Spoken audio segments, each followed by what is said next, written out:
5 లక్షలకి మీ ఫోన్పేలో 249 రూపాయలు ప్రీమియం ఇస్తుంటే ఈ పవన్ కళ్యాణ్ ఏ కంపెనీకి 2,000 కట్టి మీకు 5 లక్షల ప్రీమియం యాక్సిడెంట్ ఇస్తున్నాడండి? ఏ కంపెనీకి కడుతున్నాడు 2,000? మీరు కట్టిన 500కి నేను 1,100 జోడిస్తున్నాను చెప్తున్నారు కదా. ఎవరి చెవులో పువ్వు పెడుతున్నావు నువ్వు? కార్యకర్తలని నయవంచన నమ్మక ద్రోహం చేసి నీ సినిమా టికెట్లు బ్లాక్ టికెట్లు అలా కొనుక్కోవాలి. నువ్వు ఇట్లా క్రియాశీలక సభ్యత్వం అని చెప్పి నువ్వు 500 కట్టు నేను 1,500 కడతానని చెప్పి మోసం చేసి 250 రూపాయలకి మీకు అక్కడ ఫోన్పేలో అందుబాటులో ఉన్నది నువ్వు 500 తీసుకుంటావు వాళ్ళ దగ్గర. 399 కడితే 13 లక్షలు పోస్ట్ ఆఫీస్లో వస్తుంది, నీకు 500 కడితే 5 లక్షలే వస్తుంది కదా. అంటే 500 తీసుకుంటున్నాడు క్రియాశీలక సభ్యత్వం అనేది బాధ, లేకపోతే సంబంధించి ఎవరు తీసుకోవట్లేదా? తెలుగుదేశం పార్టీలో తీసుకోలేదా? వైఎస్ఆర్ కాంగ్రెస్ పార్టీ సభ్యత్వం కావాలంటే వాళ్ళు ఏం చెప్తున్నారు? సభ్యత్వ రుసుమని చెప్తున్నారు వాళ్ళు. అవును, నువ్వు 500 కట్టు నేను 1,500 కడతానే, నీకు ఇన్సూరెన్స్ కడతానని ఎవరు చెప్పలా. నువ్వు 500 కడితే నేను 1,500 నా జేబులోంచి కష్టార్జితం కట్టి నీకు ప్రీమియం కడతానని ఏ రాజకీయ నాయకుడు చెప్పలేదండి. ఇది మోసం అంటున్నా. ఓకే, అది కాకుండా వీళ్ళు కట్టారు, వాళ్ళు చనిపోతే కనుక ఇన్సూరెన్స్ కంపెనీ చెక్ పంపించిందండి. ఏమని చెప్తున్నారు? పవన్ కళ్యాణ్ పంపించారని చెప్తున్నారు. వీళ్ళ డబ్బుల్లో సగం దొబ్బేసి సగం మాత్రమే ఇన్సూరెన్స్ కంపెనీ కట్టి వాళ్ళు చనిపోతే ఇన్సూరెన్స్ కంపెనీ వాళ్ళకి ఇచ్చిన డబ్బుల్ని పవన్ కళ్యాణ్ పంపించారని చెప్తారేంటి? నా కష్టార్జితం పంచుతున్నారని చెప్తున్నాడేంటి? ఫోన్పే ప్రామాణికంగా తీసుకుంటే మనము ఒక్కొక్క సభ్యుడి మీద 250 రూపాయలు మిగులుతుంది. ఇప్పటిదాకా 10 లక్షల మంది చేశారు, 25 కోట్లు మిగిలినాయి. ఈ 25 కోట్లు తీసుకెళ్ళి కౌలు రైతులు ఆత్మహత్య చేసుకున్న కౌలు రైతులు పంచుకుంటా నా కష్టార్జితం పంచుతానని దొంగ నాటకాలు ఆడతారేంటి? అమ్మ యొక్క యువతని దోచుకుంటున్న నమ్మక ద్రోహి నయవంచకుడు పవన్ కళ్యాణ్ కాబట్టే నా సామాజిక వర్గం యువత ఈయన మోసాల్లో జీవితాలు నాశనం చేసుకుంటున్నారు కాబట్టి పవన్ కళ్యాణ్ అంటే నాకు కోపం. ఏ రాజకీయ నాయకుడు నువ్వు కట్టే సభ్యత్వ రుసుముకి నేను మళ్ళీ కట్టి ఇన్సూరెన్స్ ప్రీమియం కడతాను ఎవడు మోసం చేయాల? మీలాంటి కార్యకర్తలే పవన్ కళ్యాణ్ పైకి రావాలని మొన్నటి వరకు కోరుకున్నారు. ఇవాళేమో ఆయనకు అక్కర్లేదు, మాకు పార్టీ ఏవైనా పర్వాలేదని చెప్పి మాట్లాడుతున్నారు. అంటే 2 రకాల నాయకులు 2 రకాల ధోరణులు కార్యకర్తల నుంచి వస్తున్నాయి. పవన్ కళ్యాణ్ తొలగింది కాబట్టి పవన్ కళ్యాణ్ ముసుగు తొలగింది కాబట్టి ఇది నయవంచకుడుగా నమ్మక ద్రోహిగా కాపు ఓట్లని చంద్రబాబు నాయుడుకు ఓట్లు వేయించడం కోసమే పార్టీ పెట్టాడు కాబట్టి అతని ముసుగు తొలగి వాస్తవాలు గ్రహించాం కాబట్టి అతనంటే అసహ్యం వేస్తుంది. కోపం కాదు, అసహ్యం వేస్తుంది. పార్టీ ఎందుకు పెట్టాడు 2014లో? మరి పార్టీ పెట్టినప్పుడు ఎందుకు గెలిపించలేదు ఆయన్ని? ఎప్పుడు పార్టీ పెట్టినప్పుడు ఆయన 2-3 నియోజకవర్గాల్లో ఆయన పోటీ చేసినప్పుడు ఆయన ఎందుకు దద్దమ్మ 137 మంది అడిగేది అదే. ఇప్పుడు సన్నాసి దద్దమ్మని అడుగుతున్నా నేను. నువ్వు 2014లో పార్టీ పెట్టి 2018లో బయటకు వచ్చావు. నువ్వు 4 సంవత్సరాలు గాడిదలు కాసావా? నువ్వు ఆఫీస్కి ఏడాదికి వచ్చేది ఎన్నిసార్లు? రాజకీయ నాయకుడు అంటే ఏంటి? ప్రజల్ని కలవాలంటే అతనికి అసహ్యం అతనికి. ప్రజలంటే ఏ భావం అతనికి. ఆఫీస్ కార్యాలయం సిబ్బంది అందుకు నేను ఆఫీస్కి వస్తున్నాను, ఎవడు కార్యాలయం ముందు నిలబడకూడదు అంటాడు. గేట్లోంచి కారు లోపలికి వెళ్ళిపోవాలి, గేట్ వేసేయాలి, ఫినిష్. ఎవడు కలవకూడదు. ఓకే, ప్రజలు మాట్లాడడానికి కలవడానికి ఇష్టం లేని ఒక నాయకుడు వాడు రాజకీయ నాయకుడు ఎట్లా అవుతాడండి? మరి అట్లాంటప్పుడు ఆయన టీడీపీతో కలుస్తా ఉన్నట్టే ఎందుకు వైసీపీ వణికిపోతుంది?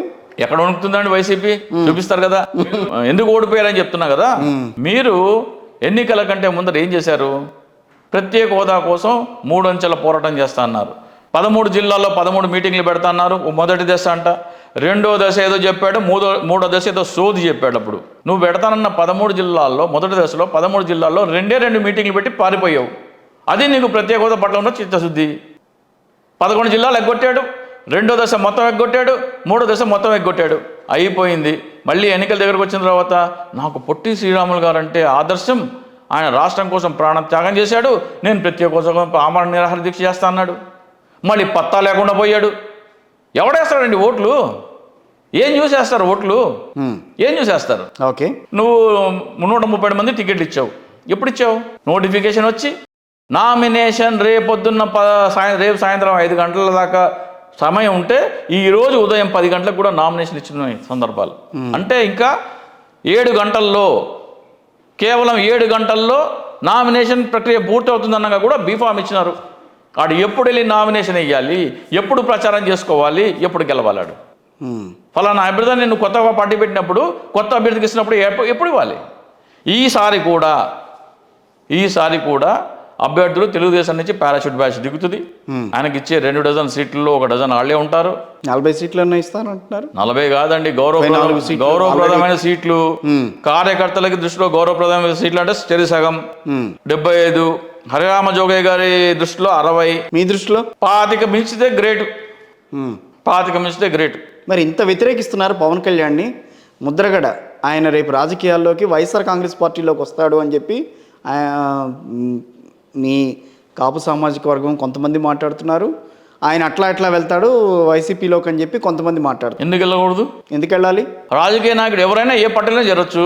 ఉద్యమానికి ముందుకెళ్ళాడు కానీ ఆయన రాజకీయ పార్టీకి అని చెప్పలేదుగా ఇప్పుడు. ఇప్పుడు వెళ్తున్నా, ఇప్పుడు ఆసక్తి వచ్చింది రాజకీయాలు అంటే ఎందుకు వెళ్ళకూడదు? పవన్ కళ్యాణ్ లాగా కాపు ఓట్లు టీడీపీకి వేయించడం కోసం ఏం పార్టీ పెట్టలేదు ఆయన. ఏ పార్టీ బాగుంది అనుకుంటారో ఆ పార్టీకి వెళ్తారు ఆయన. చాలా మంది ఏమంటున్నారు, కాపు రిజర్వేషన్ ఇప్పుడు మాట్లాడలేదు అన్నాడు ఆయన. తెలుగుదేశం ప్రభుత్వం ఉన్నప్పుడు కాపులకి రిజర్వేషన్ లేదు. ఈ రోజున ఓసీ కులాలు ఉన్న ప్రతి పేదవాడికి రిజర్వేషన్ ఈడబ్ల్యూఎస్ కోటాలో ఉంది. దేశంలో ఈ రిజర్వేషన్ అనేది ఇప్పుడు ఇర్రిలవెంట్. అవును, అన్ని కులాలకి రిజర్వేషన్ ఉంది ఇప్పుడు. ఇంకా రిజర్వేషన్ ఎందుకు? ఇంకా రిజర్వేషన్ అందుకే ఆయన పోరాడలేదు. ముద్రగడ గారు చాలా మంది అంటున్నారు కాపులు టీడీపీ గవర్నమెంట్ ఉన్నప్పుడు రిజర్వేషన్ కోసం పోరాడాడు, ఇప్పుడు పోరాడలేదని. ఆ మట్టి బుర్రలకు నేను చెప్పేది ఏంటంటే, అప్పుడు కాపులకు రిజర్వేషన్ లేదు. ఓసీ కులాల్లో పేదలకు రిజర్వేషన్ లేదు.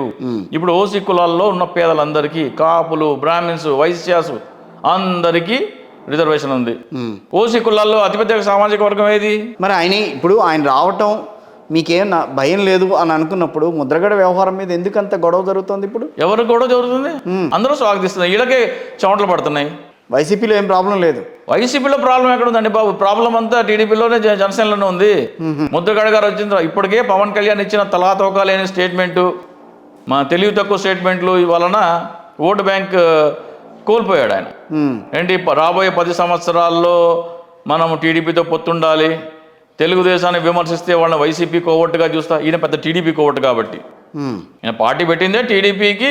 ఒక పక్కనేమో టీడీపీ కోవర్ట్ అంటారు, టీడీపీ బీజేపీ కలవదని అంటారు. ఈయన వెళ్ళి పవన్ కళ్యాణ్ వెళ్ళి బీజేపీ నేతలతో సాక్షాత్తు ఇక్కడ తెలంగాణలో నరేంద్ర మోదీ గారితో పక్కన కూర్చుని ప్రచారం చేస్తేనేమో మీరు ఓకే.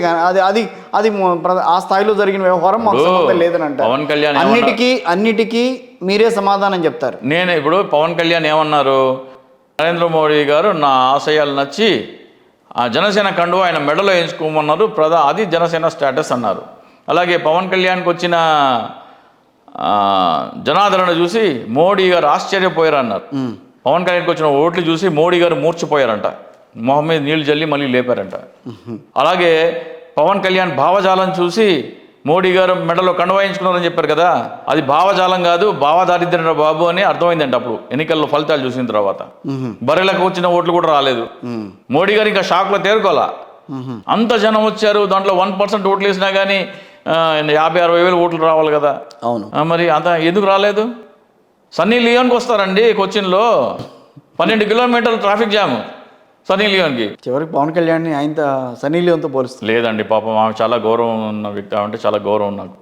మా కాకినాడలో లేకపోతే ఆంధ్రాలో తిరణాలు జరుగుతూ ఉంటాయి, రికార్డింగ్ డ్యాన్సులు పెడతారు.